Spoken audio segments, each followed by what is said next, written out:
Welcome back to Normandy. I've brought Zip, my favorite carrier pigeon, with me today. We're going to tell his story. He was a carrier pigeon in World War II, and he learns the valuable lesson of perseverance. So settle in. We've got about an hour, and off we go into the story of Zip.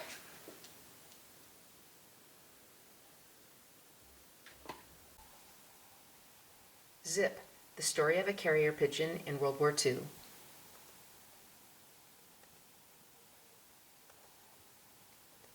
My name is Zip.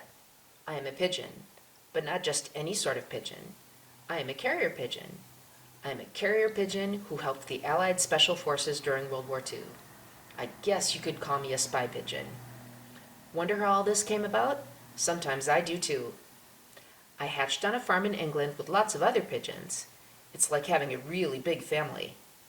Several fowl keepers take care of us, feeding us, cleaning our nesting boxes, and teaching us a routine of going outside in the mornings and flying back to roost in the early evening. Until one day, a whole slew of important-looking people moved into the manor house on our farm, called Bletchley Park, and things began to change. Men and women in uniforms, and some in smart-looking civilian clothes, come and go, carrying typewriters and boxes of papers. Radio equipment is set up and large antennas are installed, hidden high in the trees. Cars, lorries, and bicycles come and go every day. Everyone looks very busy. By listening to conversations among our keepers, we learned that all this activity is because England is at war. We became part of an alliance of nations, standing together against the tyranny of Nazi Germany. To me, the Nazi regime sounds like a terrible thing. The basic principles of freedom and democracy, which govern the countries making up the alliance, are crushed in Germany and in the whole of the European continent, which the Nazi army has invaded and occupied. We hear frightening stories of the Nazi ruler, Adolf Hitler, and what a horrible person he is. We, as English, feel rather lucky to be on an island separated from the continent by the English Channel. It gives us a small natural barrier which the Nazis attempted to break during the first few years of the war. They flew over our English cities and dropped hundreds of thousands of bombs. This period was known as the Blitz, or the Battle of Britain. Even though the German airplanes making up the Luftwaffe, or German Air Force, zoomed over in waves of dozens at a time, my flying friends at the Royal Air Force certainly showed them some fancy aviation tricks. I was terribly impressed, and as you might guess, flying is my thing. Generally, birds and airplanes try to stay away from each other. I have seen too many accidents to forget that crossing paths with a B-24 Liberator in my airspace is a serious mistake. A B-24, although they're pretty smart machines flown by brave and gifted men, cannot swerve out of the way of a flock of birds. That's no good for either party involved. So, I prefer to observe from a safe distance, thank you very much. Still, our airplanes and pilots serve an important purpose in attacking the enemy, intercepting their planes and blasting them out of the sky before they can drop bombs, harming innocent civilians. At first, my job wasn't clear to me. Watching those airplanes, I thought I might be taught to carry tiny bombs over specific targets. I rather hoped to be able to swoop down and destroy something in a spectacular dive. I practiced my swooping and diving and veering left and right, hoping to attract the attention of my caretakers. You see, if they noticed how swift and daring I was, they might suggest that I be picked for special operations training. My neighbor, lodging a few crates down from mine, is older than myself, having hatched a full year before I did. His name is Horatio. I thought that was quite an exotic name for a pigeon, until I found out that it was chosen for him because of the serial letters and numbers attached to a small band around his leg. The series begins with an H, followed by several numbers, before ending with an O. Thus, the name chosen for him. I'll never forget him watching as my mother encouraged me to take off for the first time, and I crash-landed in the yard. He didn't make fun of me, although most of the other pigeons fell over in their cages, they were laughing so hard.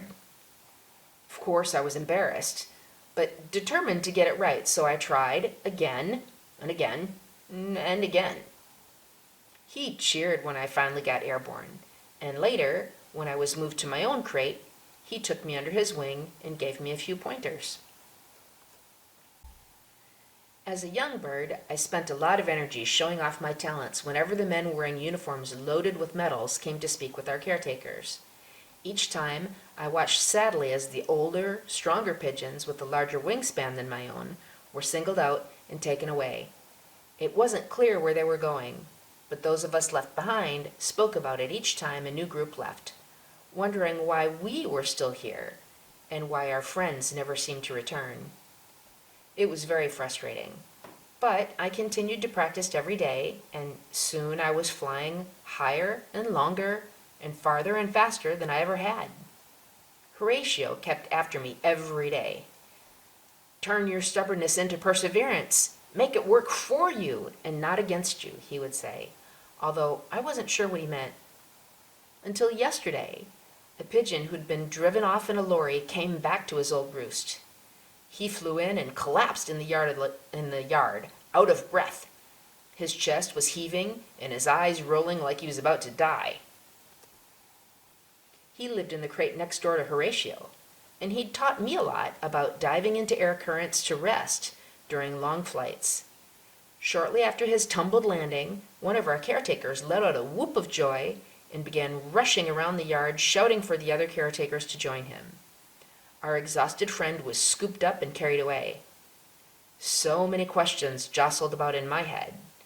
Where had he been? What had he seen? What was his mission? Did he encounter any difficulties?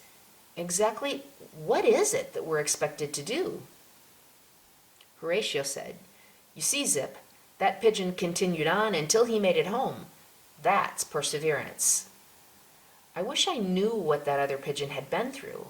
I wish I could ask him all the questions flitting through my head like a swarm of bugs on a summer afternoon. Until then, my curiosity would be killing me. In the meantime, I've got practice to do. My job gets a little harder every week. I'm taken out of my box. One of the keepers straps a small tube on my leg, and then I'm placed in the back of a lorry with some of my friends. They drive us away from our yard every day in a different direction, and every day farther than the last. Today, when our caretakers stopped the vehicle and began to unload us, they filled the tubes on our legs with pebbles. This adds weight to one side. Noticing something on the ground resembling a plump, tasty insect, I hop down and immediately fall over. Frantic flapping of my wings sets me upright once again, but as soon as I attempt to walk, I veer off to one side, dragging my foot with the tube on it. One of our caretakers has noticed my problem. "Harry, how many pebbles did you put in Zip's tube? Poor bird can't even walk." He catches me and removes about half of the contents of the tube before attaching it firmly to my leg once again. I take a few awkward steps, waddling in a way which makes me feel as if I've made myself sick by overeating. In the meantime, the bug has disappeared. So much for my tempting snack. As I scan the ground for another, I'm called to attention by Horatio. "Zip, stop thinking about your stomach and get off the ground." Horatio zooms by in a dramatic swoop just overhead as he shouts at me, "Come on, you'll never get chosen if you can't do the job." "Ha, gotcha," the bug that is. As I waddle away, picking up speed, I spy it under a leaf on the path. Skidding to a halt, I pluck the bug off the ground, spit out the leaf, and begin to run while gulping and flapping my wings. I'm off! Snack swallowed, and ready to catch up with the others heading home. Flying is an incredible feeling. Currents of air skim my wings, supporting the added weight in the cartouche attached to my leg. I feel the need to flap a little harder, and a bit more often than usual, but I'm strong enough to support the extra weight with no problem at all. My pre-flight snack helped. All the way home, we chatter among ourselves, racing each other, swerving in near to a friend to share a word and pass the time. Flying in a group is great fun. Still, today's flight is a long one, and while at first I thought the extra weight wouldn't be a problem, I'm beginning to tire. Horatio, I need a break. I spot a tree ahead with a nice open spot in the leaves, tempting me to slip in and rest a while. Perseverance, Zip, keep at it. No, I'm tired, I need a break. Are you sure you can't make it? You really shouldn't eat before a long flight, you'll get cramp. You've been told that over and over. You probably didn't even look to see what kind of a bug it was. Maybe it was an inedible one. Horatio shakes his head. I don't know why you eat bugs anyway. We've got a plentiful supply of grain. It's good for us. We digest it easily. But no, you've got to dig up wild things instead. I'm just tired. I need to stop for a rest. I'll catch up. No, I'm not leaving you here alone. You might get into trouble. I'll stop too. Horatio grumbles, but follows me into the shady greenery of the treetop. The branch I choose is wide and an easy roosting spot for two. I'm bushed. Standing on one leg, I stretch the cartouche-carrying leg out to one side and shake it. The pebbles rattle inside. It's not even full. You know, during the last war, there were pigeons, not any bigger than you are today, who carried cameras into battle to take photographs of the enemy positions. They helped our officers decide what moves to make. Their work saved many soldiers' lives. You can't even carry a full tube of pebbles. I'm doing my best. I'm feeling pretty bad about not keeping up with the others, and Horatio sees he's hurt my feelings. I'm telling you this for your own good. You want to be chosen to fly missions, right? So stop with the bug and berry eating and instead eat your grain. It builds muscle and you'll grow stronger quickly. But I love bugs and berries. Well, if you love them more than flying, then go right ahead and eat up. If you're serious about the work we're trained to do, eat your grain and leave the bugs and berries to the sparrows. It's all about perseverance. Just then, a ladybug lands right next to me. As I reach my beak down to snatch it, Horatio shouts, "Watch out!" Something crashes through the leaves, breaking twigs and sending the ladybug hurtling off into space. I lose my balance as Horatio takes off through the branches, bursting into flight. I shake myself into action just as another rock flies by, grazing my left wing. There's a little boy on one of the lower branches with the slingshot. He's trying to knock me out. "Drat it all, I missed," shouts the boy to another boy standing beneath the tree. "We could have had roast pigeon for supper tonight. Mum would have been so pleased." What a horrible thing to say! Those boys actually want to cook me up for supper. Horatio, wait up! My wing stings a bit, but I'm flapping in a panic to catch up to him and get out of the range of further rock slinging. Did you hear that? Those kids wanted to eat us.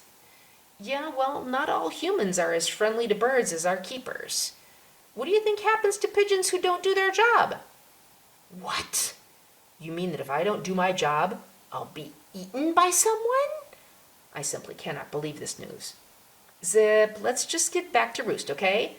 But Horatio, you've got to tell me the truth. Not now. Fly! He speeds off ahead, and I get flapping even harder, wondering what ladybugs taste like. We reach the yard shortly after the others. The keepers are still serving scoops of grain as we swoop into our open crates. Still thinking about what I've learned about humans and their taste for pigeon, I'm hoping my caretakers won't notice our tardy arrival. A scoop of grain and a splash of water are provided by human hands I was never afraid of before. Now, I step to the back of the box as they close the latch on the door. I stretch out my sore wing and my handler notices. He reaches in and closes his hands around my body. For the first time ever, I struggle. Hey, Birdie, calm down. I won't hurt you. I can't help but thinking, that's what you say now, but I bet you like eating pigeon pâté. He gently smooths the one feather on top of my head, which never lays down flat. Then he smooths the feathers along my grazed shoulder, stretches the wing out, sees the nicked spot, and lets my wing return to its folded position. Had a run-in with something, did you, Zip? He rubs 2 fingers along my shoulders in a neck massage.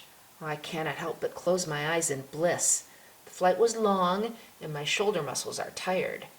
Having the keeper rub them feels wonderful.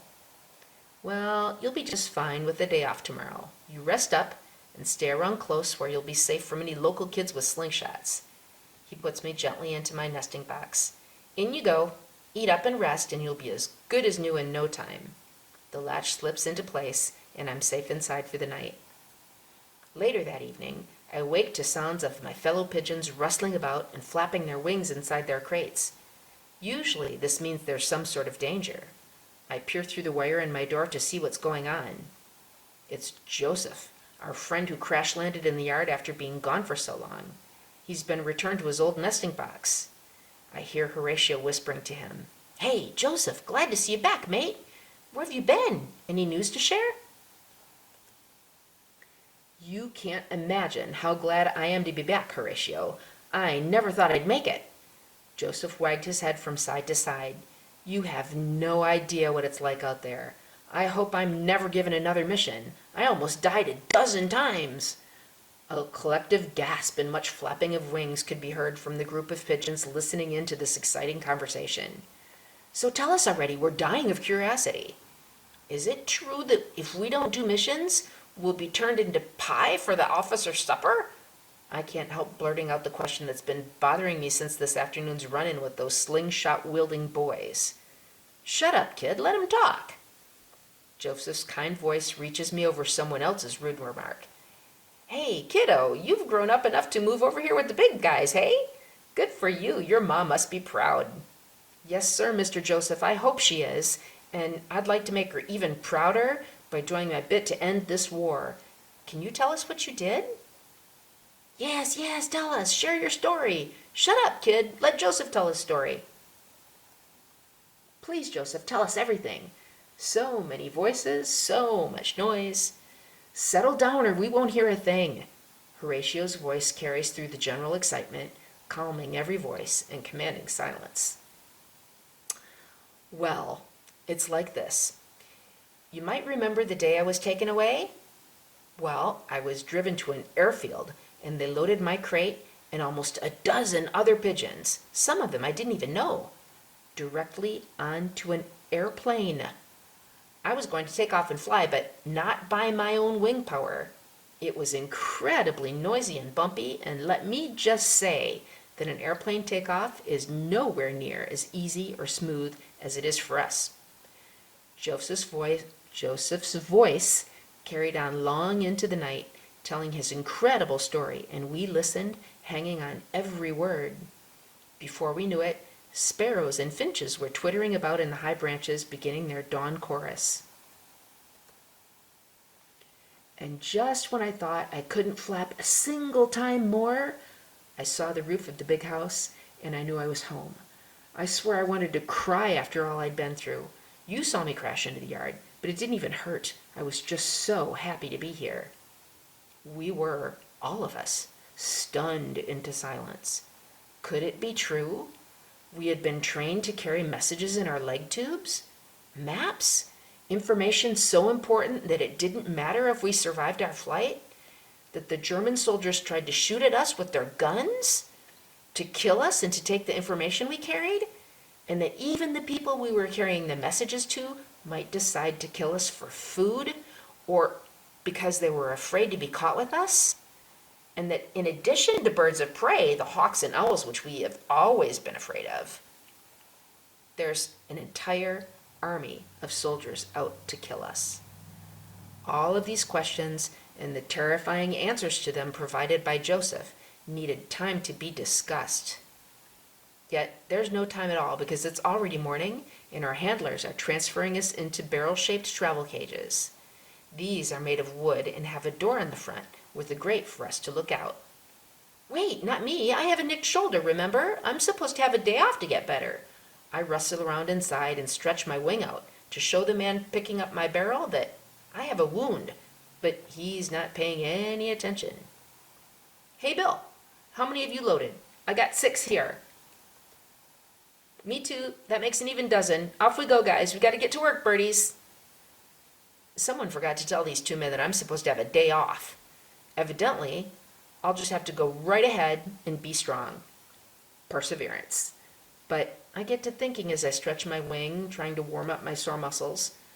What if today is the day it's my turn to go? I thought I was ready. I thought I was brave. But this long night listening to Joseph makes me sure I'm neither brave nor ready.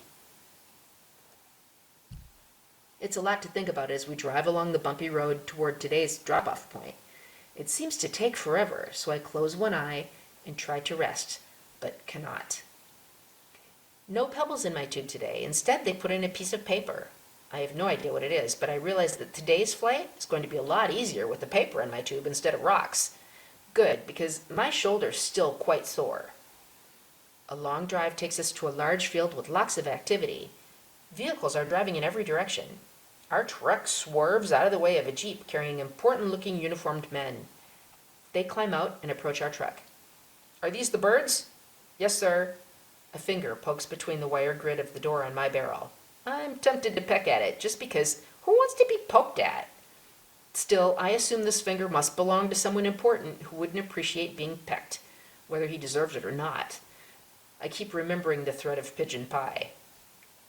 In the near distance, I hear an airplane engine start. Good grief, they're letting us loose near an airfield? How silly of them! Everybody knows birds and planes don't mix. Are they testing us to see who's smart enough to stay away from airplanes? Two men pick up my barrel. They roll it around, and I scramble to stay on my feet but fall over as they jostle it from side to side, attaching something to it. So how does this work? Well, sir, the parachute deploys by pulling on this cord. The birds will be dropped from about 400 feet once we've located the area indicated by the French resistance. We're dropping a dozen birds with maps of the general area. They'll each have a small, loosely woven linen bag with grain in it, which they can actually peck apart to feed themselves in case it takes a day or two for someone to find them. When that happens, we can only hope it will be someone willing to put an X on the map where the V-1 missile launch site is located, and then set the bird free. He'll then fly back to Bletchley, and we'll have our information for planning a bombing raid on that site. These birds can fly that far? It's several hundred miles. How do you know? Have they flown such a distance before? No, sir, the farthest training mission has been about 50 miles, but they've consistently returned home, so we believe they can do this. And if we're wrong, well, we won't be out much for trying. I am dumbstruck. It's today. I'm going on my very first mission today. The pigeons in the barrel cages next to me seem to be just as surprised as I am. What's a V-1 anyway? One of them asks. I don't know, but I've heard them called doodlebugs. Wait, what? They're hoping to bomb a bug's nest? What for? My neighbor asks. I realize that I'm clearly not as silly as some pigeons, so I kindly explain. I think it might be a nickname for something much bigger. Certainly a dangerous Nazi missile launch site. They're not sending airplanes in to bomb bugs.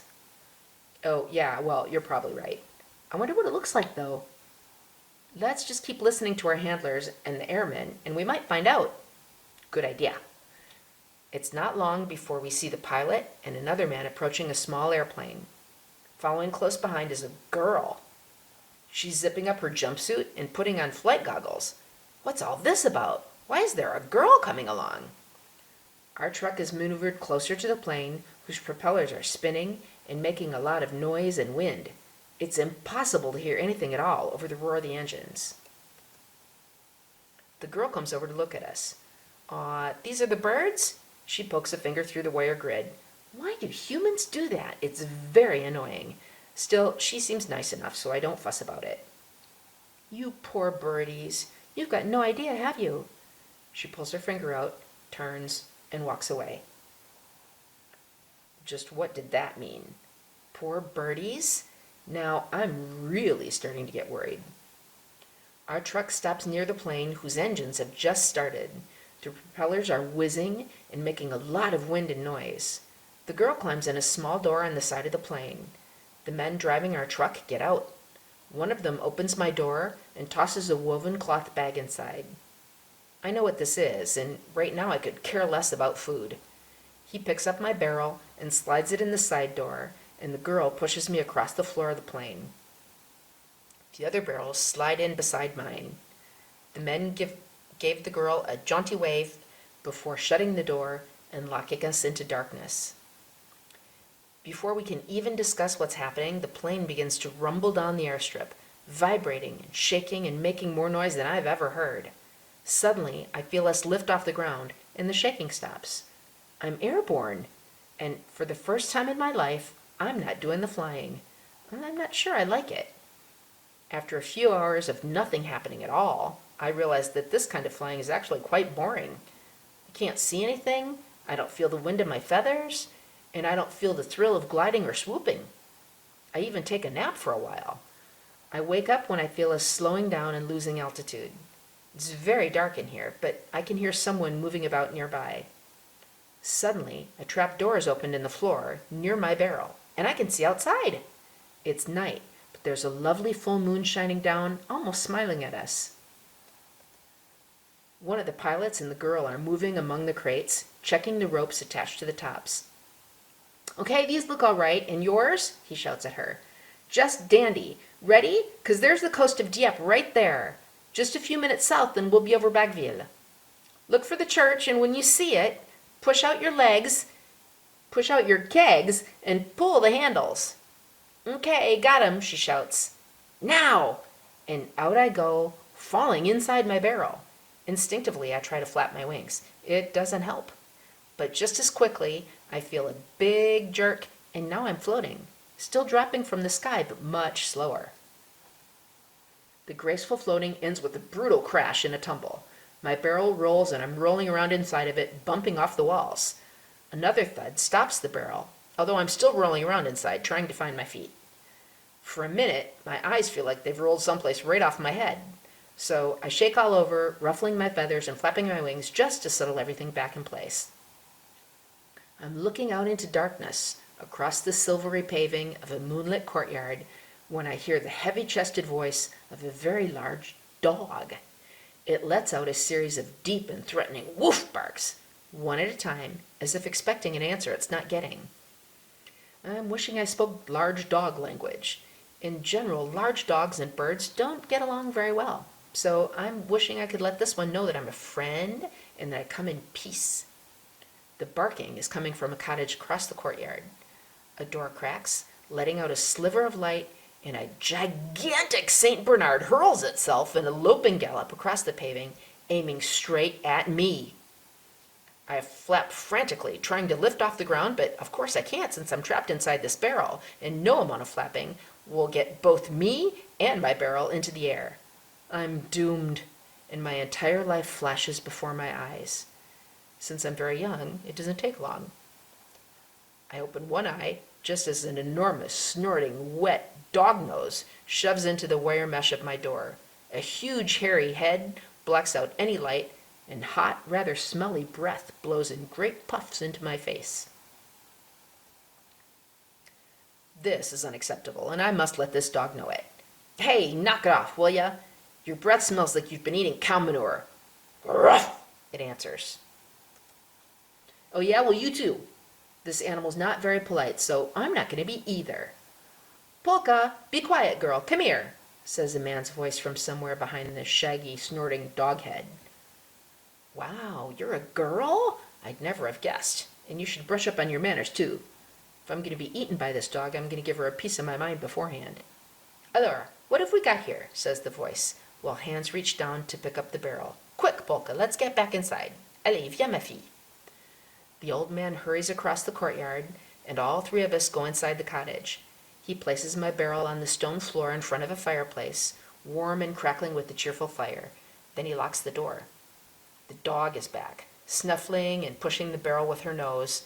I'm not enjoying all this rough and tumble action, and I let out several shrill squawks. The dog barks again. The man scolds her. "Polka, you must be quiet or you'll alert the Germans. Tais-toi." Oh no, I get it now. This is occupied France. That's why this old man is speaking French. We flew across the English Channel in the airplane while I was sleeping. This is getting worse and worse. The old man clips off each of the cords, attaching the parachute to the keg, and rolls the cord into little balls, which he places in a drawer. Next, he spreads the parachute out on a table and carefully folds it into a neat square before putting it in an armoire. Polka, go lay down. Off to your bed, ma fille. The dog very obediently goes to collapse onto a blanket, folded into a large enough rectangle to serve as her bed, but keeps her eyes glued to me. Now, let's have a closer look. The old man sits on a bench close to the light of the fire and opens the latch on my barrel just a crack. I make a dash for freedom, but his hands are quick to catch me as I try to burst through the door. Whoa, whoa, whoa, whoa, arrête! Old Emile won't hurt you, little bird. I cannot resist giving him a peck on the knuckle. Aye! Don't bite old Emile, you silly thing. I said it won't hurt you. Everything I've seen and heard lately makes me doubt his words. Recently, I narrowly escaped being caught and eaten by little boys wishing to bring me home and cook me for their dinner. I've been told that pigeons who don't do their jobs end up as pâté for the British officers' lunch, and that the entire German army shoots pigeons just for fun. Humans aren't well positioned on my list of friends right now, even though this one seems nice enough. His huge dog is staring at me as if she'd rather eat me than become friends. This is certainly not a good day to be a pigeon. Even worse, I'm a pigeon who's far from home, and I have a sore shoulder. Now that I think about it, I want to cry. I begin to shiver, and before I can help it, small squeaking noises begin coming out of my beak. Oh, voila, just look, Polka, we've scared this young pigeon, and him so brave to be tossed off a plane into our yard. I wonder what he's carrying in his message tube. Let's have a look, shall we? Emile holds me tight against his chest with his left hand and gently opens the top of the bright red cartouche attached to my leg. He slips one finger inside and slides out a tiny roll of paper. Once he places this on the bench next to him, he continues to hold me close, speaking gently and stroking my feathers. This has a calming effect on me, and I relax against his chest, enjoying feeling warm and quiet. When he begins to rub my neck between his thumb and index, I close my eyes in bliss. Maybe he won't hurt me. Maybe he doesn't think pâté made of carrier pigeon is tasty at all. Maybe he won't feed me to his dog. Maybe I can live here in France with him. Maybe I could learn enough French to get along just fine. Maybe I'll take a nap.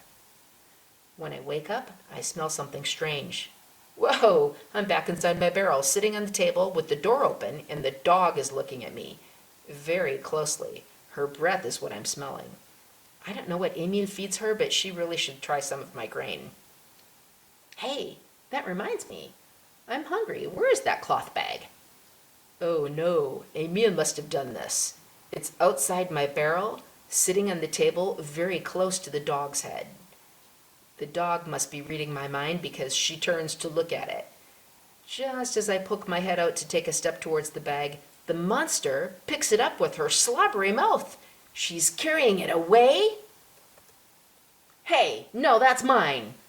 I rush out of the barrel and run across the table as she makes off with my bag of grain, trots over to her bed, and drops it. No way, madame, you are not having my breakfast. I take wing and swoop down at her, squawking as if my life depended on it. Emile looks up surprised. I hadn't noticed him dozing in an armchair by the fire. He drops the paper in his hand as he jumps up. Stop! I squawk.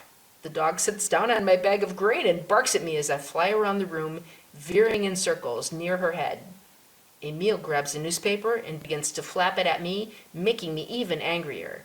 This is just too much. First the dog steals my food. Now Emile is swatting at me like I'm a wasp. I can only see one thing to do in such a situation. I swoop low over the dog and relieve myself. Yes, that's it. I've pooped on the dog. Polka stops barking immediately, looking shocked. Emile drops his newspaper and bursts out laughing as I land on the table and take refuge in my barrel, feeling satisfied. I've effectively expressed my opinion about the dog and this entire situation. I'm still hungry, but my stomach will just have to wait. Well, old girl, I guess that pigeon showed you, didn't he? Emile is still chuckling as he opens the door and shoos the dog outside. I can see that it's gently raining. Polka, how about you spend some time outside out there and get rinsed off a bit? Emil brings the rolled paper to the table near my barrel, where I'm happily pecking at the grain he's set out in a little dish. I'm also enjoying a small glass of water, of cool water that he's given me. I was right, he is a kind man. Polka is sitting outside in the rain with her head on the windowsill, looking in at us with lolling tongue and forlorn, drooping eyes. I'm enjoying myself greatly. Even I should know that this can't last. So, you've brought me a map, young bird. I wonder if you know what this is. Well, since we're friends now, I'll tell you. Emil reaches over a hand to stroke the stand-up feather on my head as I peck at the grains, which today, exceptionally, I find delicious. You have a special map, one that shows the place I live and the villages nearby. On the top are words written in a very old form of French. They say, On y soit qui mal y pense. In today's language, that means, shame on he of bad designs. I remember that motto from a book I read as a young boy about the Knights of the Order of the Garter. I think whoever wrote this wants me to know that they're honorable people who want to help the French rid ourselves of the dishonorable Nazis. What do you think? If only I could make him understand what I thought. If I could speak in Emil's language, or he in mine, I could tell him that I come from England, from a place where hundreds of men and women and pigeons are working hard every day to make the dream of freedom for all of Europe come true. I remember what the uniformed men at home said the map was for. I look him straight in the eyes, tilting my head, hoping he can read this thought in my mind and in my heart. Emil, you must mark an X on the site of the V1 missile launch site nearby, and I will take the map back to England. I think this thought over and over again, trying to make him understand. I keep looking him in the eye and thinking the same thought as hard as I can. He looks closely at my eyes, and I believe he understands. Emil sighs heavily as he rises from the bench, turning his back on me. If I do what I think this map wants me to do, it will bring swarms of Allied airplanes here to my home. They will drop bombs all over the place, trying to destroy that terrible Nazi missile launch site. Some of those bombs might miss their target. They might fall on the homes of my friends and neighbors, and I will be responsible for the damage they cause if I put an X on your map. I think the thought again. Emil, you must mark an X on the site of the V1 missile launch site nearby, and I will take the map back to England. Emil looks in my eyes again as I tilt my head, thinking the thought over and over, hoping to make him understand. But if I don't put an X on the spot, then the Nazis will continue to fire their deadly missiles at England, trying to kill innocent women and children. You know, little bird, it's not just English civilians who will die from their missiles. One of the last ones they fired from the launch site hidden at the farm down the road from here landed in the center of Opagara. That's just a mile away. When it crashed, a crowd of villagers came out to look at it, wondering what it was. Then it exploded, killing innocent Frenchmen, women, and children. Many died, many were wounded. Yes, I think someone must stop that from happening again, and yet I'm afraid to put my neighbors in danger. What should I do? I think the thought again, over and over, concentrating just on that one thought, willing him to help me complete my mission. Emil paces the room. He too is thinking hard.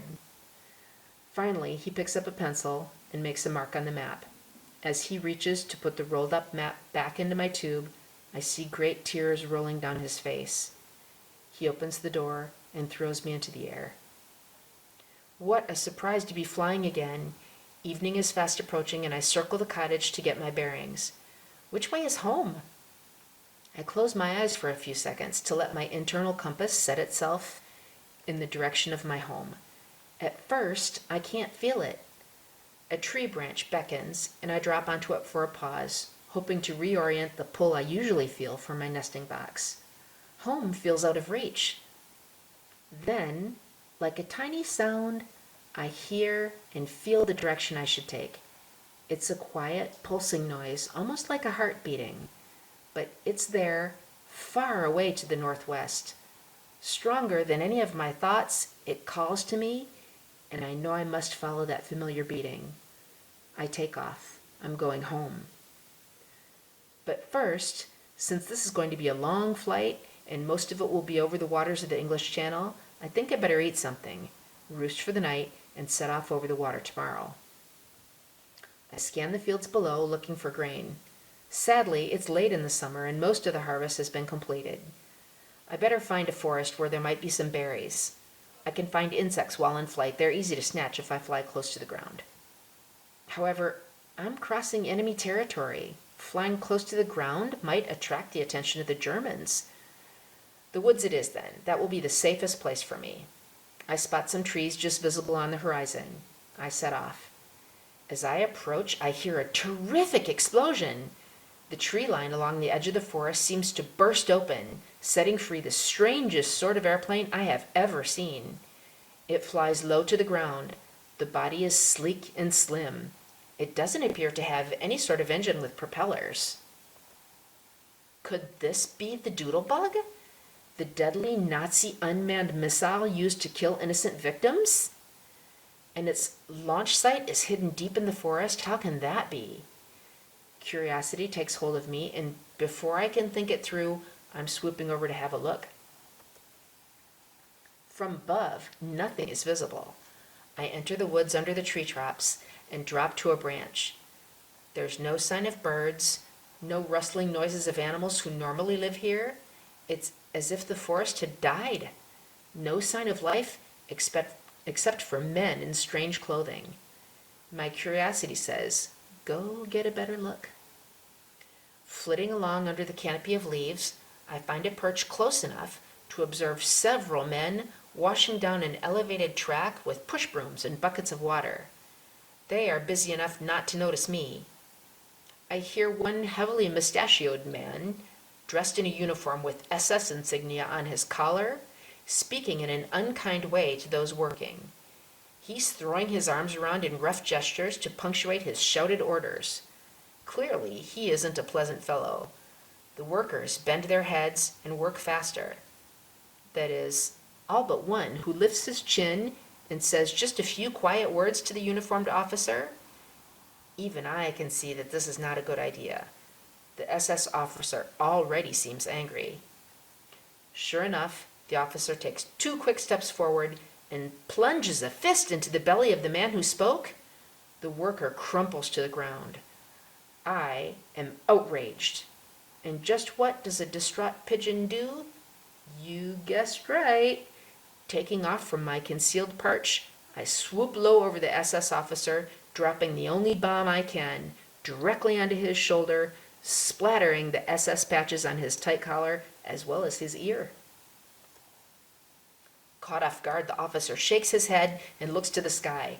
I have flown away and stopped to perch because I'm laughing so hard. The officer realizes what I have done, and he spots me. His left hand reaches to his waist and unsnaps a flap. His right hand pulls out a pistol and raises it to take aim, all in one smooth gesture. As I'm laughing, the bullet whizzes by my head, blasting leaves and bark from the tree. High time to get a hold of myself before my mission comes to a hasty end right here and right now. I don't want to be roasted for this SS officer's dinner. Crazed images of his mustache approaching my leg flit through my brain as I burst into flight, followed by a series of bullets trying to stop my escape. "Halt!" he shouts in a furious German voice, as if I'd pay attention to his orders. Silly man, thinking he can control the birds and the bees. He continues to shoot in my general direction, but I veer off through the trees, using their camouflage to hide my escape route. I feel sorry for the workers left behind because I know the officer is going to be even angrier now than before I pooped on his SS badges. But I also know that sometimes it's the small things which brighten a tough situation, making it possible to keep going. Hopefully, when the workers are alone at the end of the day, they can have a good laugh. That might bring them perseverance. In the meantime, I need to look for food. Luckily, I'm still in the woods. There are bugs everywhere, and even a few blackberries. On the forest floor, I flip leaves left and right, filling up on insects hiding in the leaf mold. By now, the sun is gone and I must sleep. Settling in the high branches, far from men and tree-climbing cats, I fold my wings and bend my legs to lower my body to the wide branch, relaxed and exhausted from the day's events. Thoughts whiz through my mind, but most importantly, in the quiet, I can feel the pulsing call for home. It's stronger now that the day is ending, and quiet is gently falling through the trees in the forest. Tomorrow, I'll get back tomorrow, I say as I close my eyes. It's the dawn chorus of songbirds which wakes me. That and the unpleasant noise of my growling stomach. Time for a good breakfast before taking off for the coastline, feeling my nest call to me across the water. It's easy flying this morning, and I soon forget to worry about the possible perils of the long trip ahead of me. I play in the air currents, rising and dipping above a golden stubble of harvested fields. Catching a bug here and there, I'm making nice progress towards the beach. Ahead are the high cliffs bordering the English Channel, pulling gusts of wind off the water and tossing me high into the air. Gulls wheel and turn, rising on the swirling currents. Sweeping among them, I join in their games, adding my song to their screeching calls. We turn and spin around each other, veering in wide arcs on the upsweep in front of the tall chalk cliffs. I'm glad not to be one of them, although I enjoy the feel of these air currents they play in all day long. While the gulls are strong and beautifully white, their voices are rather unpleasant. My soft cooing is lost in their noisy squawks. I wonder why they're yelling at each other all the time. Maybe their song has developed in such a way as to be able to hear each other over the crashing waves and whistling winds. That's enough playing for now. I'll need a good rest before starting across the English Channel. I'll need somewhere to take quiet to nap and prepare for the long ocean voyage. I find a roost in a pine tree, bending inland as if pushing away from the sea above the town of Dieppe. It sits in the front garden of a large house facing the water. The house has been damaged. Broken panes in the windows look out over the water as if shouting for help across the English Channel to England. The roof is partly gone, and I can see the gaily papered bedroom of children who used to live here. I wonder where they have gone. Suddenly, I hear voices speaking in German. They are very close to me. The tree I have perched in sits just next to a little hill. A hidden stairway reaches underground through tall grass, and 2 German soldiers are climbing the stairs just beneath me. I sit very still, hoping they won't lift their heads. If they see me, I'm as good as cooked. One cautious sidestep at a time, I begin to move closer to the trunk of the pine, hoping to hide next to it until they leave. Good grief, they're having a cigarette and a chat. How long before one of them lifts his gaze and notices me here? The other night, Joseph explained that all the pigeons in France have been eaten by the occupying army. Carrier pigeons, such as myself, are strictly forbidden. I glance down at the tube attached to my leg, realizing it's bright red. Why, oh why, does it have to be red? A nice green leafy color would have been so much smarter.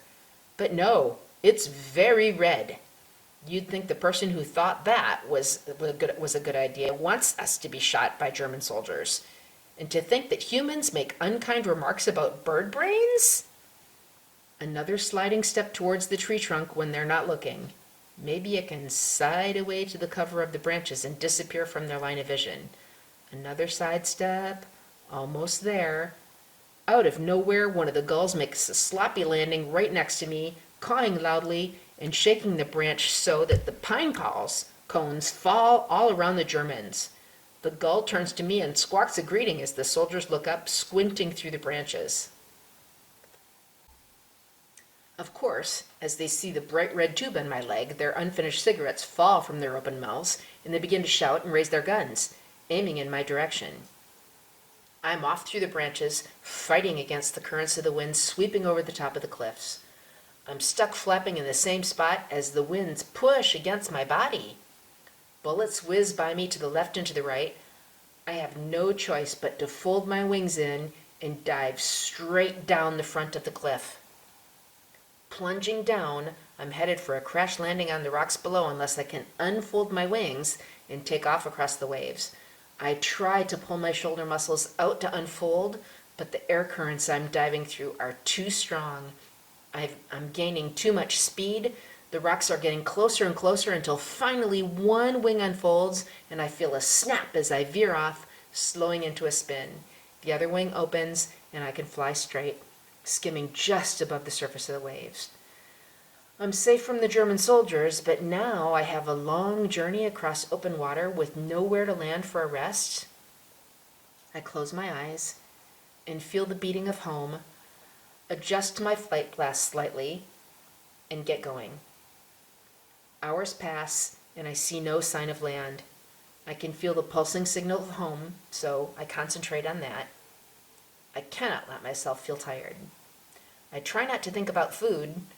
I try not to think about anything but the happy, colorful wallpaper on the child's bedroom walls behind the broken windows of that house I left behind in the coast of France. I think about the tears on Emil's face just before he threw me into the air. I think about the SS officer and his mustache. I think about the sad-looking men, too frightened to speak up to him. I think about the one who did, and the pain he felt as he fell to the ground.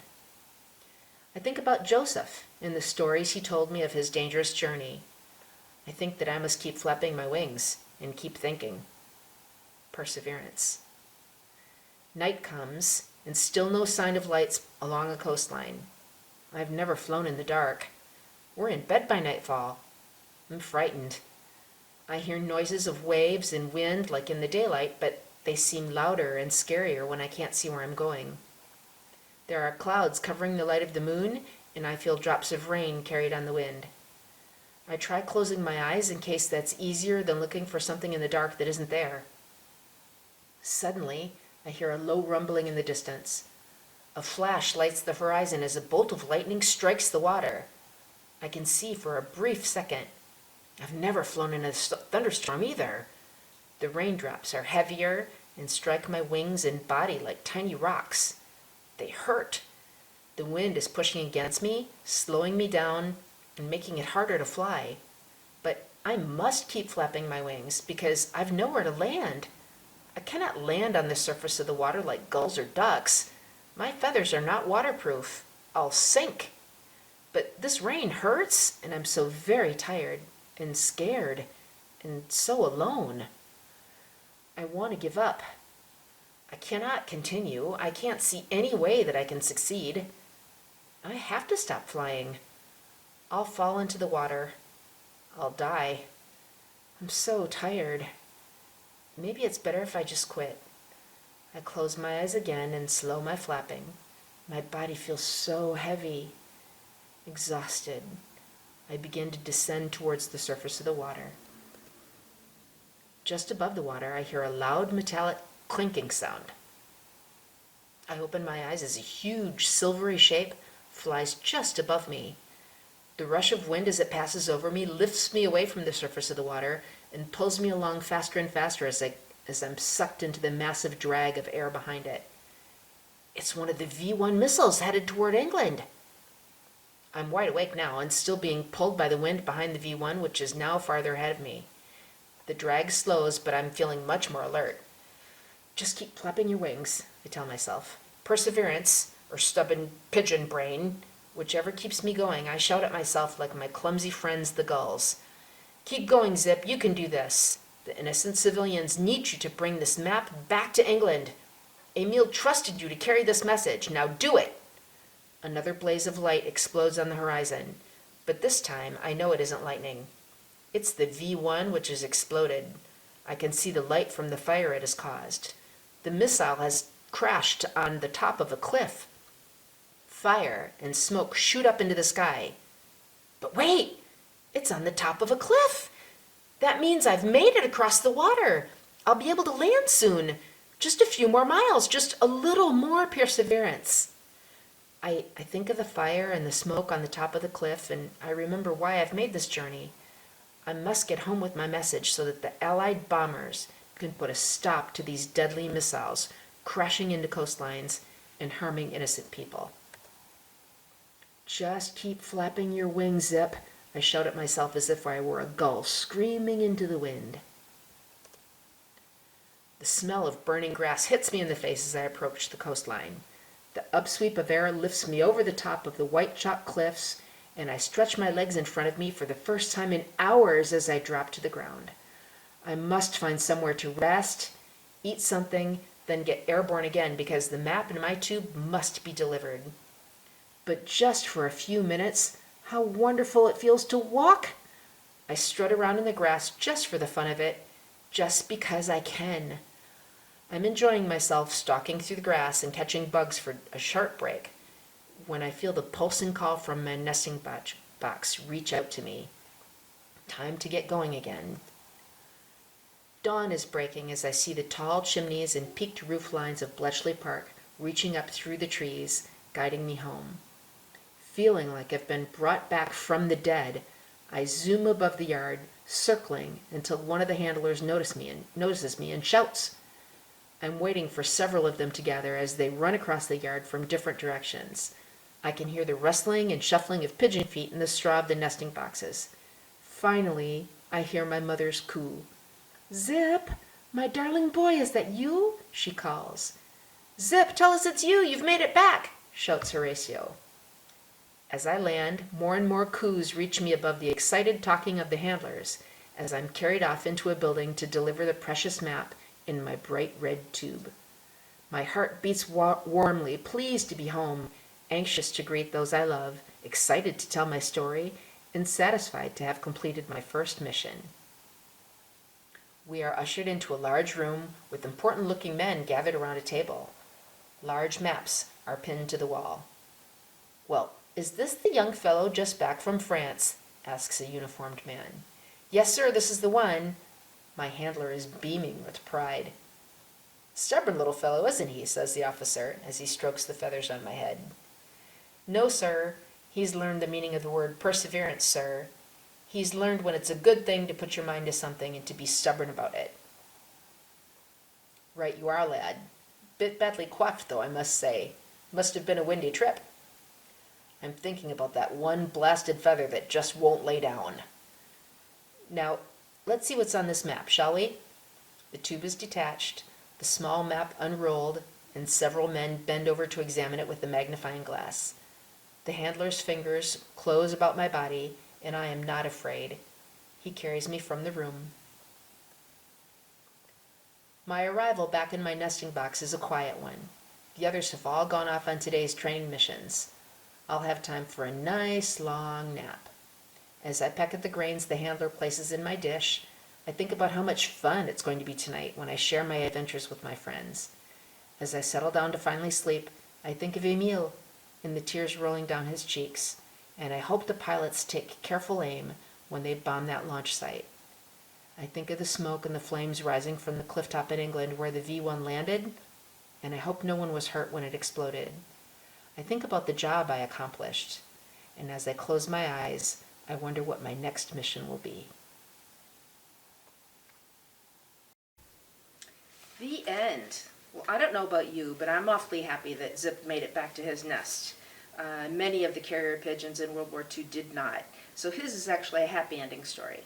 Hope you enjoyed this. The series Tales of War, illustrated by Elizabeth Gontier, written by myself, available on Amazon and in all of the bookshops that you wish to place orders with.